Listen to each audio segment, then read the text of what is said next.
Hello, folks. Welcome to Between Awesome and Disaster. This is your host, Will Carey. Thanks for tuning in as always. I appreciate you being here. Hope you're doing well. Hope things are going okay for you. The most I've got going on in the present moment is I just finished, my fiance and I finished watching The Mandalorian. That was pretty excellent. I'm so glad I finally got to see that. I really enjoyed that. And Kim's Convenient Season 4 is now on Netflix, so I've been enjoying that as well. That another really funny, well-written single-camera sitcom, which I really enjoy those, and I enjoy the fact that it's set in Canada. It's cool, it's different, and I enjoy it. That's what I've been filling my quarantine brain with. Honestly, my brain feels a little bit like mush today coming off of the weekend because time is, this has really taught me that time is just a construct, if anything. So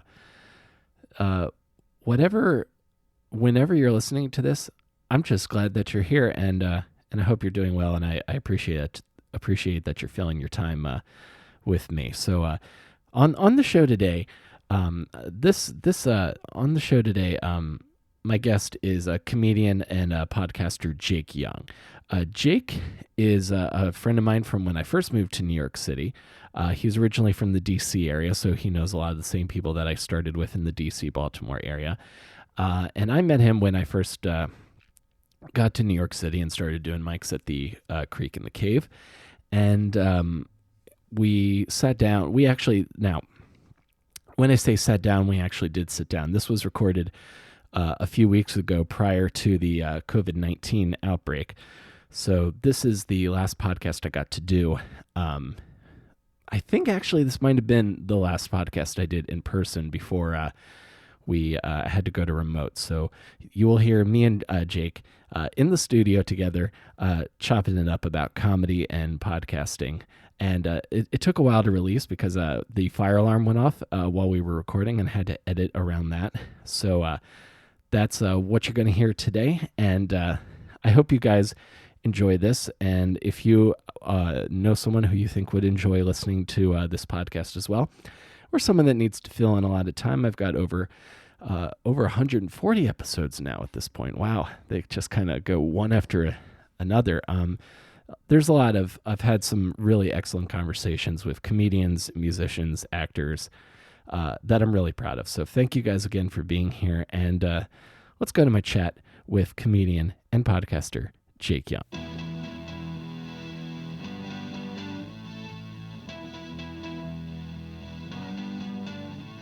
Dude, it's been a really long time. Oh my, it has. We got a history, man. We do. It's honestly, it's very weird that you invited me to do this show this week because it's my birthday coming up. I've hit like 9 different crossroads in my life. And not only that, but oddly enough, wouldn't you know it, the topic that I've gleaned that comes up from this show is comedians talking about how all these random people that we've encountered along the way have ended up becoming nationally known figures.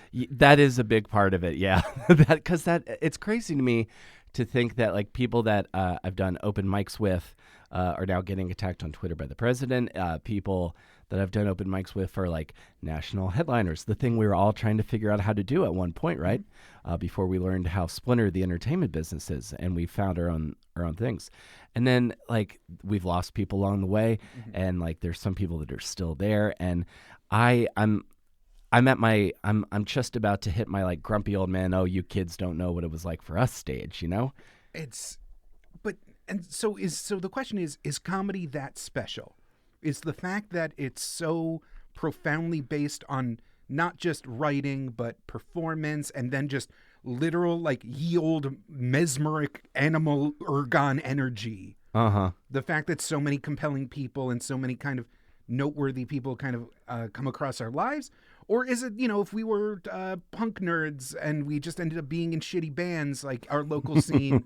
It feels like the DC scene has so many people now that I wish someone would make a documentary about it. the DC comedy scene now. Yeah, I would love to watch that documentary because if I were to go back there now, I would probably feel like, like Henry Rollins now, be like, "Oh, I don't recognize anything. Ian, where do you want to go?" Yes, you got to understand right there, Hampton Yount, Aparna and Sherla and Seton Smith all bombed at a sushi restaurant. Oh my God, But yeah. I said, no, there I was, Jermaine Fowler, eating dick in front of 3 board college students. Just slipping all over himself. It's great. It's crazy, man. It's like, oh, Pete Bladell. I remember when an album was just a glimmer in his eye, and now he's gotten it at a real comedy club. Yeah, because I feel, and I don't know what it's like now. I feel like when I started doing comedy in Baltimore, and then we would drive down to DC because there just was not a lot going on in Baltimore. They just weren't rooms that you could do well in. Right. Like you could do T-Brad's Drink Till We're Funny. I would do that every week, and then I would do new talent night at Magoobies when I could get 5 people. Occasionally I'd get a guest spot because Mickey Coachella liked me at the Comedy Factory, and the rest of it was just like, okay, like there's a real purity and excitement to that era that I'm fond for, because back then you were just thinking, how do I write, what's my next joke? And it felt so good to have another good joke because you're adding to the minutes, so you could do longer sets. Way before like we all started thinking about clicks and cost per thousand and how many followers do I have, and like what's the best way to visually engage somebody with your content on a timeline, like all of that stuff. But I have because like, yeah, dude, we've got so much history, because I feel like I arrived in New York and you were there, and I remember seeing you like when I didn't feel welcome at the Creek in the Cave. Like, what? Impossible. It's it's like the orphanage from Annie. How do you not just be like, how do you not find a scum puddle and just wade into it? Because I had the hardest time like starting conversations. Like I would go there and like it was like you and Mike Racine and Andy Hayes and Annie Letterman. Again, talking about people that are doing super cool, crazy stuff. And I felt like it took me a few years to not feel like I was walking around at a party where I wasn't sure I was invited or not. And one of my favorite memories of that time, I remember there was a one particular open mic that was so unusually packed for whatever reason. Maybe it was January, maybe there were a lot of resolutioners. And then you came up and you didn't even bother to get on stage. You just shouted, jokes from the back of the room. God, I miss open mics so much. I mean, I don't. I'm also traumatized and never want to do one ever again. Right. But you miss them, but you don't miss them. I get that feeling. I miss the exact feeling, and this was such a. Am I hitting the table too hard? No, you're doing fine. I have the evocative, hand wavy manner of speaking that is costing Bernie Sanders the election as we speak. But I miss being young, being excited, and literally spending my entire day, even when I was working like a shitty temp job, my entire day in the background was just like, all right, what am I going to do at the open mic? What's like a new angle? What's like something interesting that like, what, just even if it's a mildly amusing voice, even if I just came up with like a mildly amusing, just like voice, that would be enough for me to get excited. And then I'd like throw it out there and it would either bomb or it would do great. And then I would do it again. And then 2 weeks later, everyone had seen it, and that was it. Sure. But now it's, in a way, making, internet content is like kind of like that. You kind of just have your thing, you load it into the T-shirt cannon, and you get a number result back that was like, this did well or this did not. And it's just gone forever unless it's absorbed into the meme universe, in which case it's just never attributed to you, but it's now part of the universe. Exactly. I always wonder about that, because we're all trying to like, again, so many of us are just trying to like, how can I build any kind of attention capital is the word I just came up with right now. No, attention is it's going to be the new money.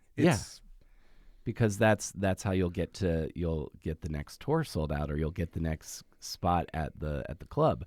I imagine that's the way it's going. But for something to become very well known and then to not get any of that benefit from it, that's a fear of mine. Like, you just become like I really liked that SNL sketch from when John Mulaney just hosted, where the uncle meme written by another mutual friend, Dan Licata. Oh, Dan wrote that? Dan wrote that. Oh, that's really funny. Fucking hell. That's so crazy. But that's like Dan Licata, I remember the most noteworthy conversation I ever had with him, outside of just like drunk and hanging around, was that he was very he looked dour at the Creek, of all places. Yep. And he described how the previous night at 4 a.m. a drunken Mariah Carey demanded that he hand feed her soup. And he had to do that. And the experience was so surreal because he was working as like a hotel lobby man. And this experience was so surreal that it like sent him into a minor existential depression. Yeah, that's the kind of that's like Parasite level, degradation of another human. That's in, because if I remember his story correctly, it was 2 stages. He was like, "Oh my God, Mariah Carey! Wow, she's like kind of hammered. Oh, she wants soup at 4 a.m. Well, that's a little weird, but celebrities." So he gets it for her, and then she just very like disdainfully is like, "Feed it to me." Oh my God, that reminds me. Weren't there like people talk about all these rumors now about Cosby, like he would just make like the cast of the Cosby Show like watch him eat curry, just like watch me eat it. It's so I don't get the, like, I get that, I understand people's need for control in their lives and that it becomes toxic and criminal on occasion, but the watch me eat, I don't get. Maybe that's the build up before you watch me do something else, watch me do other stuff. That I've never understood, because to me being on stage was control enough, even if it was going badly. True. But I'm sorry, I dropped the thread with weird Dan Licata story. Oh no, it's totally cool. Going back to, because that's the other side of this show is like punk nerdery, because I do that a lot. I just talked to the bass player for Wheatus yesterday. He's super cool dude. Because I've had lots of like old of punk rockers on the show too.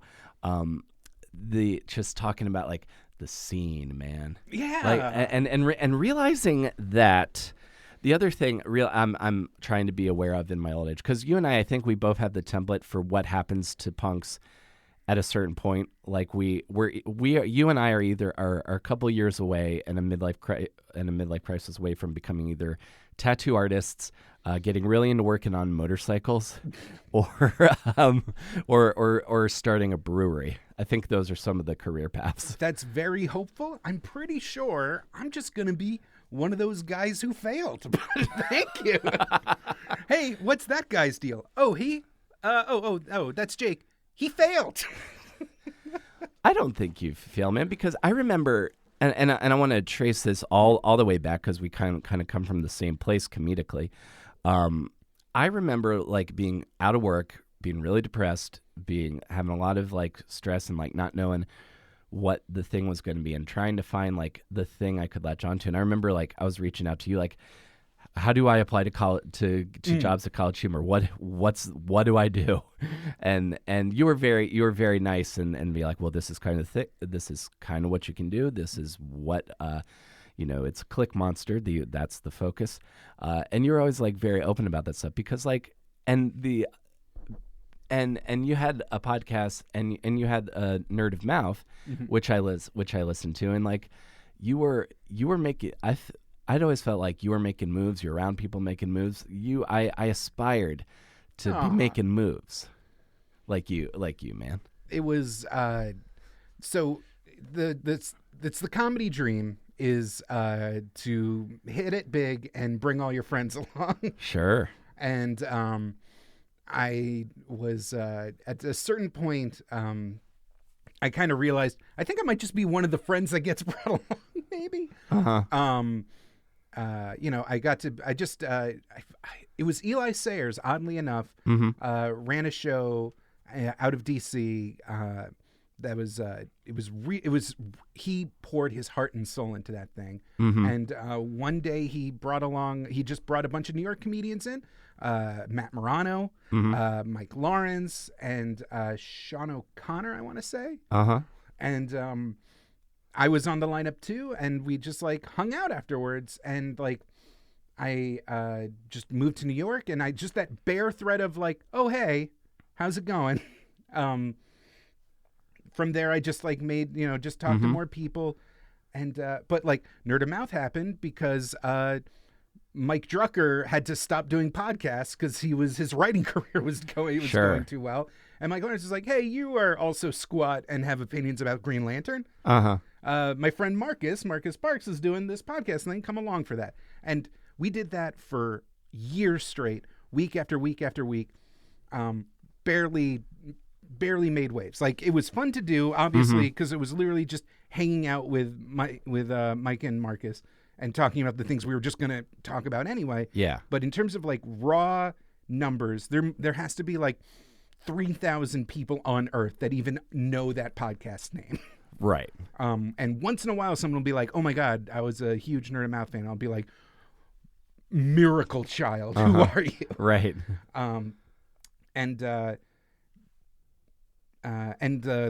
College Humor thing, I worked at, technically it was the Dorkly imprint for 6-7 years. And Dorkly was specifically, because I never quite understood it. It was the nerd culture vertical. Gotcha. So it was College Humor. So it was like very specifically like video games, anime, all that kind of stuff. Video games, anime, comics. The flagship series was this, these weekly sprite animations that were very big on YouTube. That was all we wrote them in New York, and then we recorded them with the crew from LA. The actual, when you think of College Humor, like that cast, that sketch comedy cast, is all based out of LA. We were based out in New York. We would get the audio and we'd send it to an animation studio in Connecticut, and they would churn it out. And then there were comic strips and articles and all this other stuff that we would produce to kind of just be space for which advertisers could buy space on. Sure. This was back when advertisers would buy space on websites. Yeah, exactly. And I feel but the only reason I got in there was Adam Conover was writing for College Humor. And there was like an intern. I was like way too old to be an intern, but an internship had opened up. He knew I was temping and miserable. He was like, all right, listen, this is what you're going to do. You're going to sign up for this. They're going to be like, you only get 20, you're only supposed to work 20 hours, work a full week, just go above and beyond, show up early, like leave late, just be as indispensable as you can. And eventually they'll finally hire you out of like reluctance and like to solve like a budget oversight. Sure. And that's what happened. I have so much, and I loved all of those videos, and it was always cool when I could recognize your voice. I feel so much of, man, I haven't seen Adam in years, but we've gone back and forth over email because he does a podcast in LA, but with this network, and I got so many fun. I remember standing outside the Laughing Devil with him. And we had both done like the audition show and lost to some like local guy who did like local jokes, like the kind of guy that would kill really well in Long Island, but you can't imagine him doing that set on like late night kind of thing. We can say Steve Hofstetter. It's fine. No, Steve. No, it was a different guy. Steve's always been very nice to me. I had a nice chat with him, and he stopped a heckler, one of Rich Voss's hecklers, from punching me in the face once. Always good. So I'm always down with. So he owes you a blood debt, a life debt. No, I'm just appreciative because I didn't want to have to fight an old guy. So I kind of want to so tracing this a little bit. So are you originally from like DC proper or from the DMV area? Where do you come from? I was an unexceptional Jewish suburban kid right outside of New York, New Rochelle, which just had a coronavirus thing. Several of my friends had bar mitzvahs at the synagogue that's now under lockdown. fun story. Ooh, that's we're throwing some serious. This will get trending with the online quickly now. It's throwing some coronavirus adjacent origins. But completely unexceptional. Not a great student. Not just spent too much time in the basement futzing around with a DOS and Windows computer. Yeah.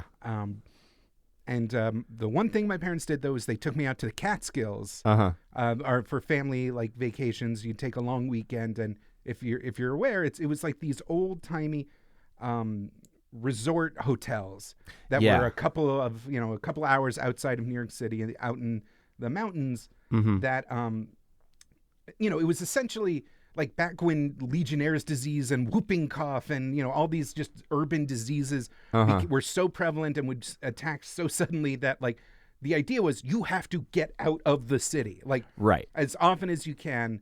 And part of the thing was you play bocce ball and you play tennis, and there's like a tiny swimming pool, but at the time it was very big, and there was always cabaret shows and nightclubs and literally tumblers, like the hosts that would walk around and hold court to all of the visitors, and they would do bits, and they would do like it was the first time that I saw someone like be able to command attention and be the star of a room just by talking. Yeah. And it was kind of a revelation. It was kind of like, oh my God, this is, my hands are too chubby to play guitar. I can't I'm never going to be good at sports, but like this, anybody can talk. Like, this is incredible. And like the next year after I had that revelation, I did stand up at like a 6th grade talent show. Wow, so you did stand up in middle school. I mean, talent show. I know, but when we first played our high school talent show, I felt like a rock star. I was like, I'm on stage with the thing, and people are responding to it. Oh, that's holy! Just again, that's sort of like adrenaline rush that you get from acceptance. Being literally on stage is so distilled, pure, uncut validation. Is especially if you're like a little bit of a weird kid that like doesn't get a lot of validation. It's intoxicating. I've always said there's like there's many different versions of there's two kinds of people that become comedians, but there's people who get on stage for the first time and are like, oh my God, my whole life I've always like felt alone, and like now people are laughing with me and I'm holding court, and maybe my parents weren't always there, and maybe my teachers didn't care about me, but like now I understand, and like this feels whole. I'm like complete now. And then there's people that are just like, yes, an entire room of strangers are delighted by my mere presence. This is natural. This is my baseline. Right. I was definitely the first one, because the first time I got on stage and because my whole conception of stand up was Jeff Foxworthy and like bits, but with a shtick, and Bill Cosby, like storytellers, like long form stuff. That was my only conception of what stand up was, and what really blew my mind was when I heard like an absurdist one liner, not even like an old timey, like a Stephen Wright. Even later than I went so far. I started early. It was Dimitri Martin first, then Mitch Hedberg, then Stephen Wright, and then eventually get back to, well, they all started with that starts with "Take my wife, please." It took me that while, and then it all comes back to again the Catskills or the Poconos, that sort of like easily digestible entertainment for people who are relaxing. Which I think for the kind of stuff that I'm into now, and where I think so much, and where the overall tone of comedy is, because a lot of it is very political now. We seem to be kind of far away from like that kind of. Like people on vacation are not. You're not gonna like tell them how the world works.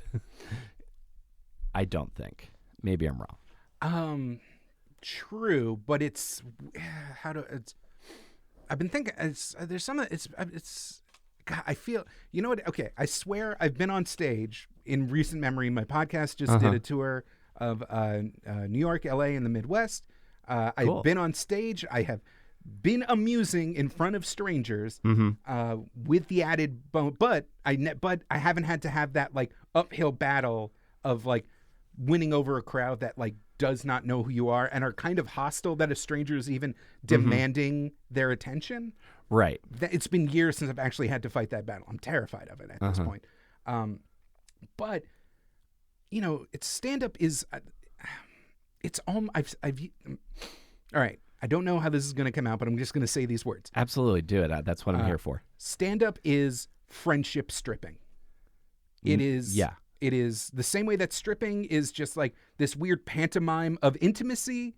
Stand up is this pantomime intimacy of friendship, of camaraderie, of peer. Yeah. That makes sense to me. Totally. And wrestling is masculinity stripping. You know, Yeah. you know, there's any roaming person that just has to like simulacra what should be a experience between friends or family.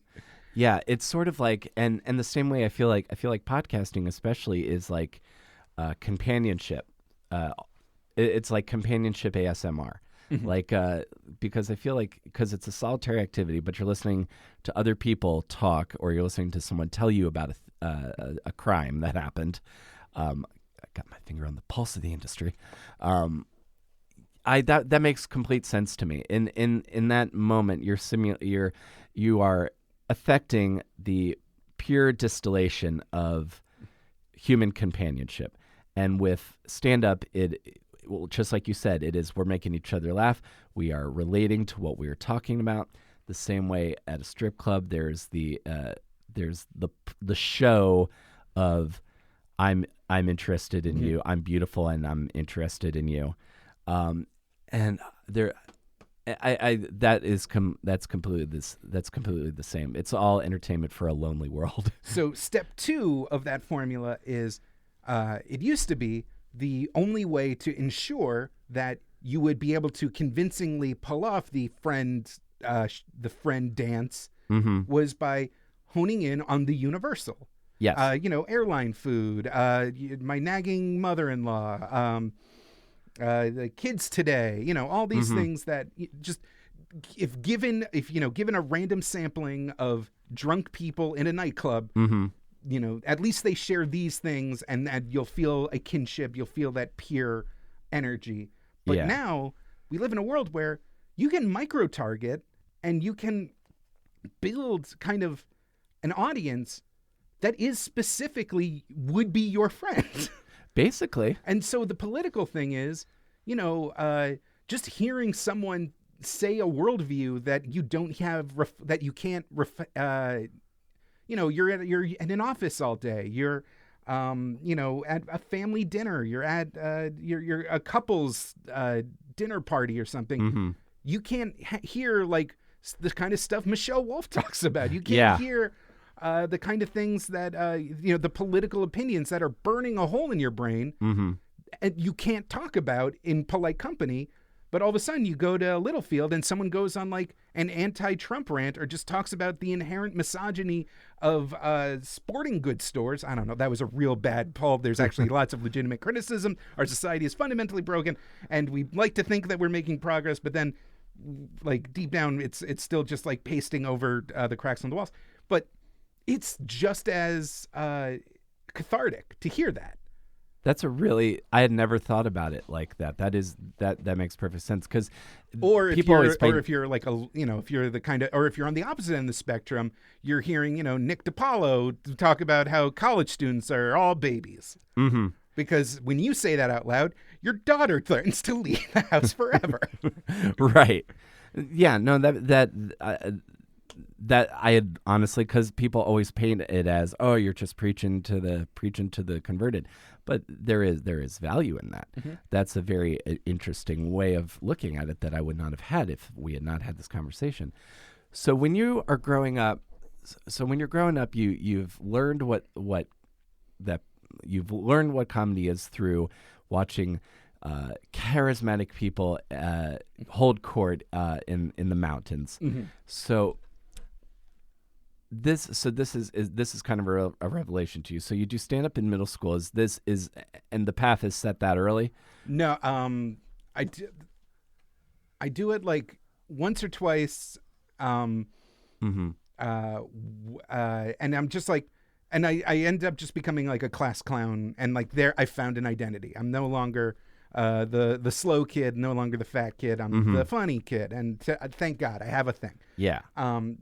Stop me if you've heard that one. I completely kind of forget about it, and then in high school, I end up I'm in a very strict Jewish school, and I find like this weird open mic that's in the village, and I actually like convince my parents that to let me go. I always it's on Sunday nights. I have to catch the last train back to the suburbs. And I get exposed to like the world of like the art stars, that kind of like Sure. what's like the last of, is that scene even still around anymore? Like the avant-garde, like performance art types? Like that downtown, Like down in the Lower East Side, Yeah, like yeah. the folks that like, like strip naked and like throw paint on themselves. Surf and reality, collective unconscious. I imagine there are some of those people still there. I'm not sure where that scene is now, because the last time, it's been a while since I think the Bowery Poetry Club closed. Yeah. That's where, That was the last bastion. of like really weird, subversive Lower East Side performance art. I remember seeing a guy play Old Lang Syne on a flamethrower saxophone and almost getting my hair set on fire. Yeah. The weird New York that existed when New York was like really dangerous. I have a certain fondness for that stuff. Although at the same time, I could never do it because in my 30s now, I have a comfort in the familiar that I think I've lost. I lost since I was a younger person. So you start going to the East Village, and what kind of? So you were going to like Surf Reality and like Surf Luna Reality, Lounge, and Luna Lounge, Collective Unconscious. I would jump around from venue to venue. I was completely naive. I'm 16 years old, get past my first joint in the audience. I'm like, oh, wowzers. I have a blast. It's genuinely just like truly, it's when it was bad, it was interesting. And when it was good, it was euphoric.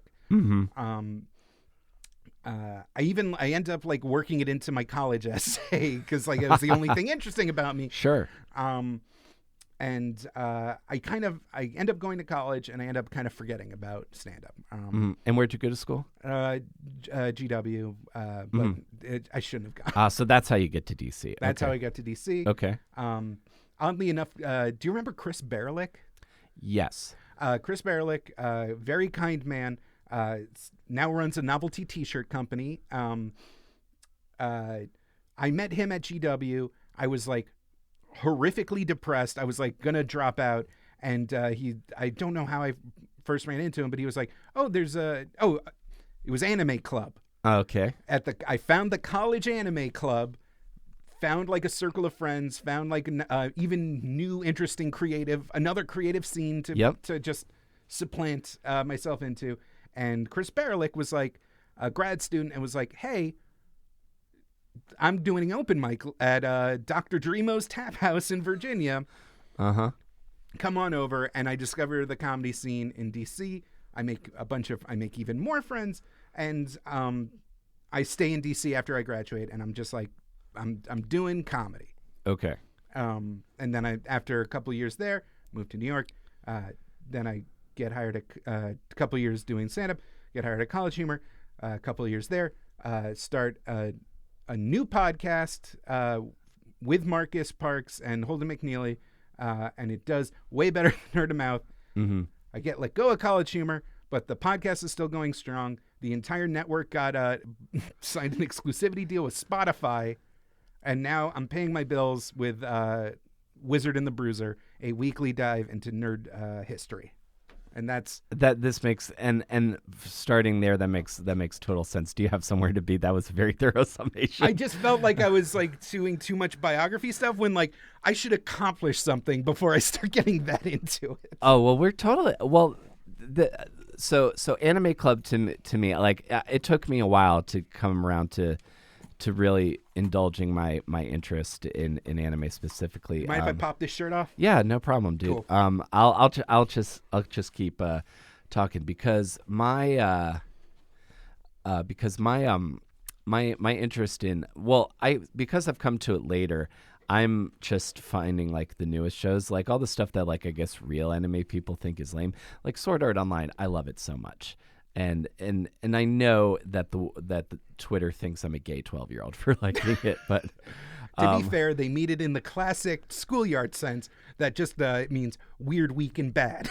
Mm-hmm. So when you find Anime Club, what were you into when you found those guys? Because like at that time, I feel like you know, like being the weird kid was a stigma. I feel like Anime Club had even more stigma at that time.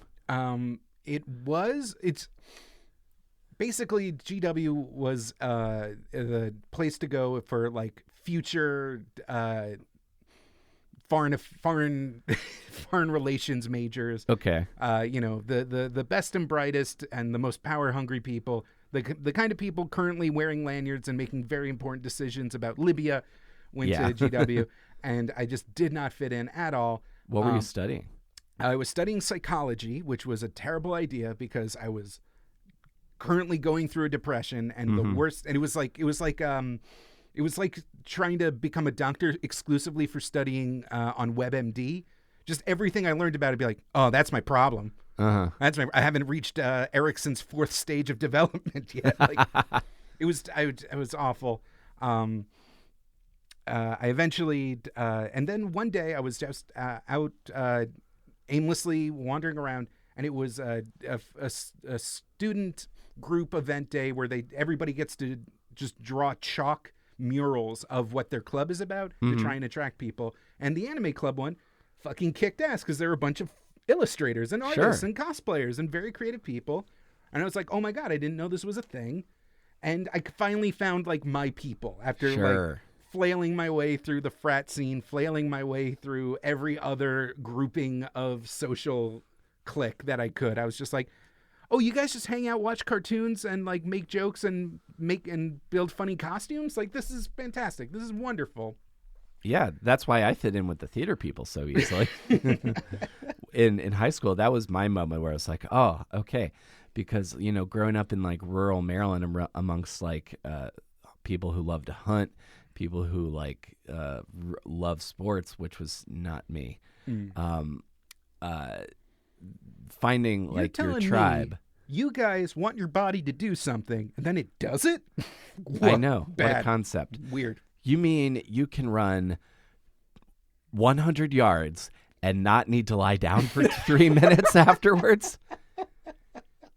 Or one of my or a Joe DeRosa joke that I related to so hard. You don't always feel like you need a nap. I remember seeing him do that at the Hog Pit, that barbecue restaurant that used to have a mic before Jeff Wesselschmidt got it shut down. I remember another feather in his cap. I remember seeing him do that joke, and it's just like, oh man, I'm already there, and I'm in my 20s. That's probably a problem. What's Jeff up to these days? I haven't talked to him. Right? I haven't seen him in a while. I feel like he did like some independent like B-movie feature film. I don't know what else is going on with him. After the Wildcats disbanded, I kind of lost track with like the last time I saw Eli was when he beat Alex Hunter, the LA roast battle champion. Oh God. And I've kind of been in like the circle of like the podcasting circle and the like people's improv theater, improv circles, because I'm meeting like the new kids, and their youthful enthusiasm is inspiring to me. Oh, that's nice. And something else. And when did you get to New York? You're in DC for how long doing comedy before you got to New York? Probably like 5 years, I guess. Mm-hmm. And did you ever, because I always felt like, coming from Maryland, I always felt like there was I always kind of felt like an outsider to DC, but there was like the circle of people that would like open at feature at the Improv, and then I remember there was like the Spy Lounge had a mic. There were a couple other spots. I remember doing some weird show with like a former Redskins who was like becoming a rapper. It was a really odd and wonderful time. DC was, I mean, any scene, I guess, has this, but there are some shows that were just very high concept and should not have been. But luckily, this was during the peak of alternative weekly newspapers and local blogs. So as long as you got it listed somewhere, there'd be enough bored urbanites who would just be like, yeah, fuck it, spin the wheel. Why not this? Why not show up to this? That's beautiful. I love that there are people that live their lives like that. And you get to New York in what year? Oh God, probably. You know that thing where like you get depressed and time kind of smears together. Feels like a ever consistent watercolor painting in the rain. Yeah, yes. Let's say 2011. Okay, so that was pretty close to. Because I got here in 2010, so we must have gotten no, here so then yeah, a little bit before 2009. Then yeah, because I remember when I first got to New York, desperate, and I was just trying to like at least kind of impress the people that I was around, so maybe I could get something going in New York, and the one person who's approval I kind of was always desperately looking for early on was your former podcast partner Mike Lawrence, and this was back when I'm still waiting for that approval. Oh yeah, I know. He is a softie. He is the biggest softie. I must not have seen it because we used to, like, when I first moved, we would talk occasionally, and every time we talk, I'm like I always felt like that's like a moment, but then I have to thank him for riffing on a George Bush joke I did way long after I should have been doing it. It's not topical anymore. But for some reason, I always felt like he didn't like me for some reason, and I don't know why. He was like you know that thing in war movies where like someone who's been in the field for too long just won't form attachments anymore until they know for sure that you're not going to die. Yeah, that is the perfect analogy to New York City open mic comedy, especially because like we were all like going very hard. We were all trying to do like three spots a night or like some combination of spots and mics, and I feel like he went harder than maybe Suba, but like going like I remember when I listened to him on You Made It Weird, and Pete Holmes was like, you do 20 mics a week. Are you alive, man? But I always really, because he always really he was like one of the guys that really made me laugh. So like, when did you meet up with him? Was that like when you first got to New York? Yeah. When I first got to New York, we just got along, and I think we had the same reference pool of 90s animated shows and comic books to like I spoke his language. Yes. And honestly, I think I just lucked out that like he just saw me have an okay enough set that like he like I passed some weird hurdle, whereas if he had seen me at another mic where I was like trying to, you know, if I had fucked up and slipped on my own butthole, he would have been like, okay, okay, fish. Isn't it weird how like to think about how drastically different like your life could be if one thing didn't happen a specific way? The Matthew Milligan, the bassist for Wheatus, he's told the story. A friend of his had tickets to see AC/DC, and this is the one night that his parents said that you're not allowed to go, and another friend ended up going, who recognized the lead singer of Wheatus in the crowd at the ACD show, and that's how they ended up getting. It was like, because their bassist was leaving, and it was like, oh, you should call my friend Matt. And now that's how he's like, it's how like Yeah. kind of crazy things like that. So being in New York, and like, I don't know if you're like hitting the mic super hard still. Never. I kind of, As soon as I got the job at College Humor, I got the outlet to, like, if I had a funny idea, it was no longer going towards my act. It had to, like, I had to. it had to go to your job. Because Yeah. you were churning out ideas constantly. You had to keep justifying your existence. And, you know, it was ideally a springboard. You know, if you had enough pizzazz in one section, maybe you'd get the call to go to LA. Maybe you could, like, you know, get more writing gigs. Maybe you could do something else. So I was like 100% focused on trying to figure out jokes about if Mario and Sonic did a rap battle. Like, I was Sure. and you know, it was this is just a personal failing. Like, people have done this throughout. You've talked to hundreds of people that had a day job, but it wasn't like their true calling, and they like gave 110%.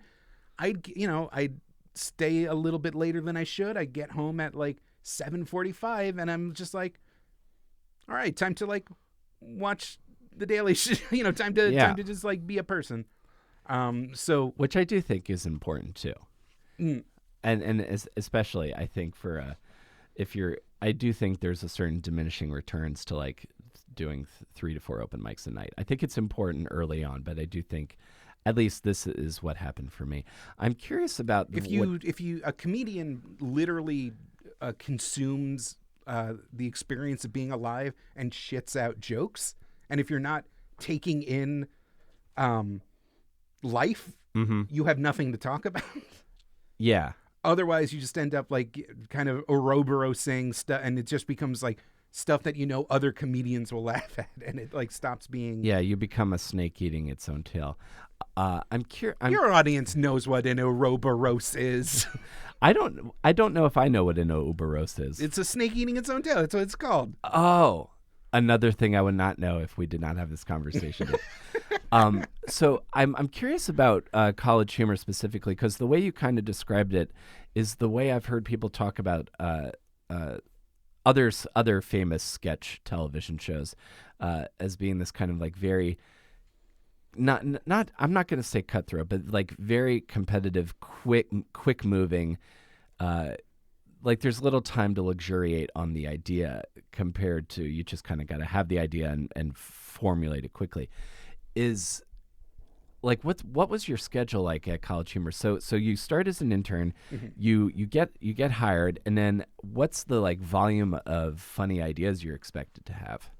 So what ended up happening was this was during like the height of BuzzFeed's like kind of style, where you basically just stole stuff from Reddit and Tumblr and like packaged it in a way that was easier to consume than Reddit or Tumblr. Sure. And so those were doing great. Those were getting the traffic.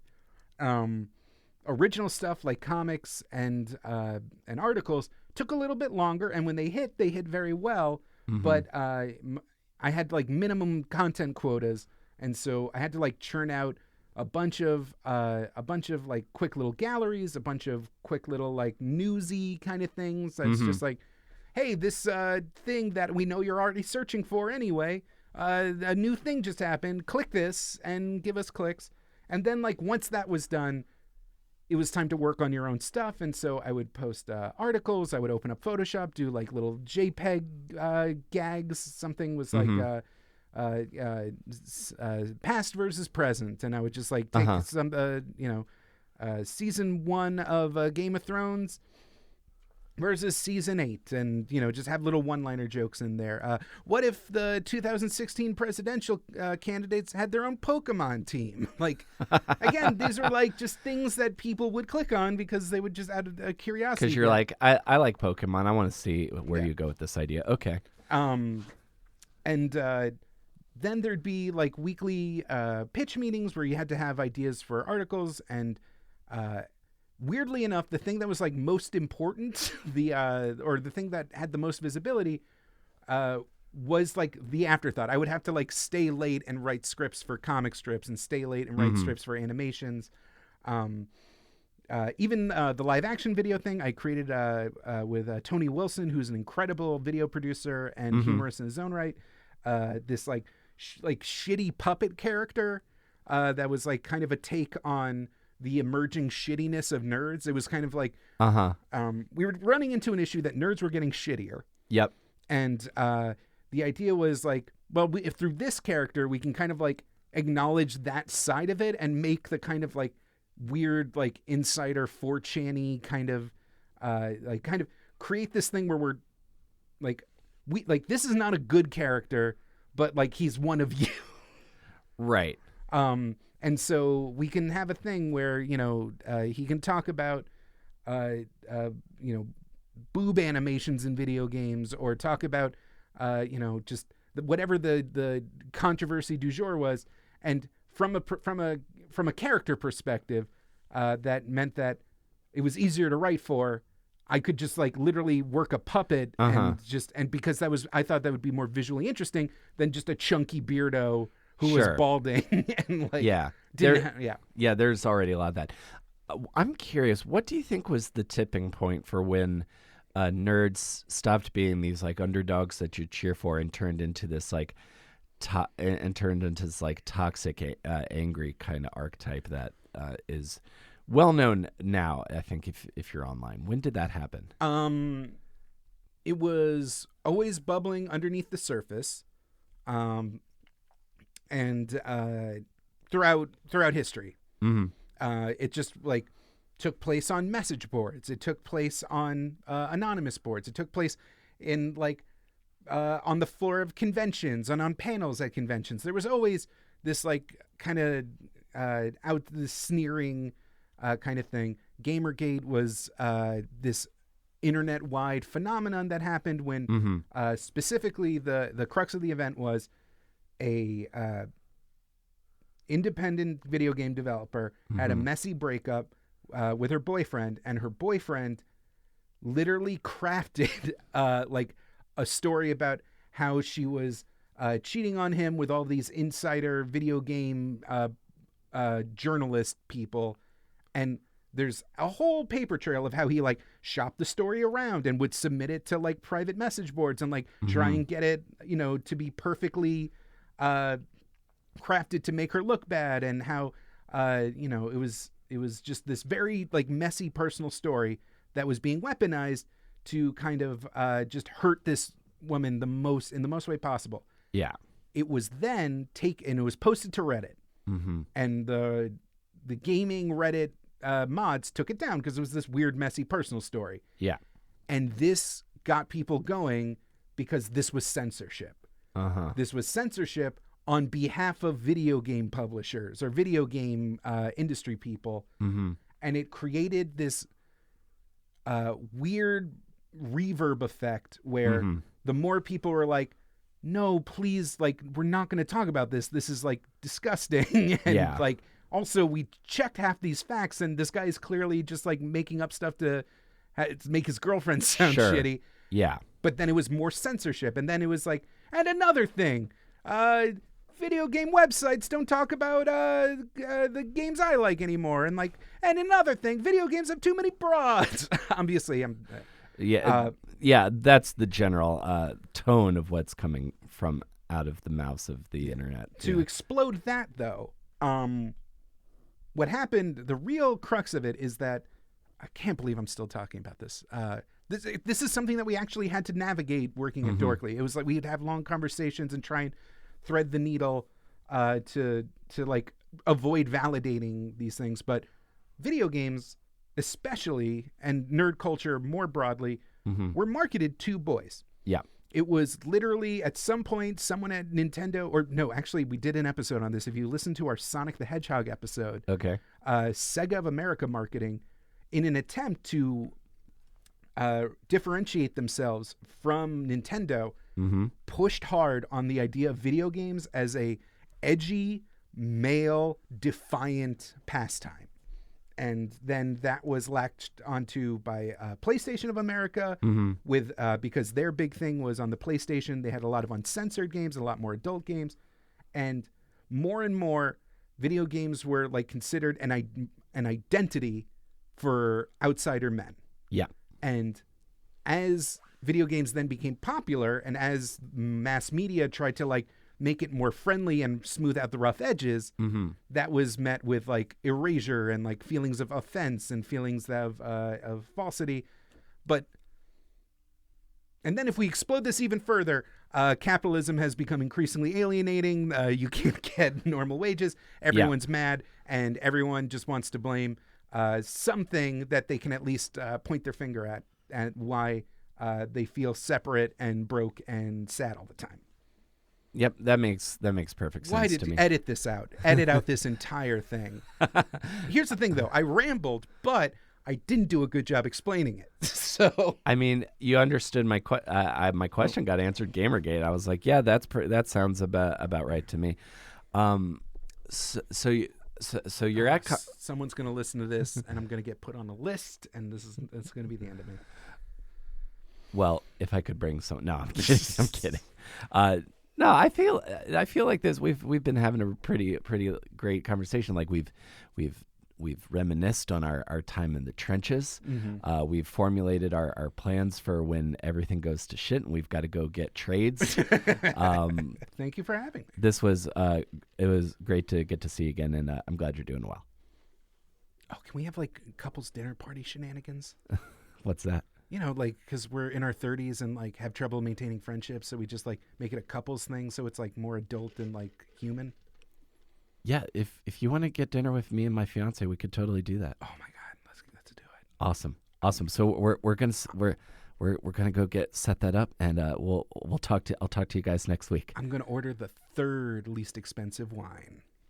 That's how you do it. Thanks, Jake.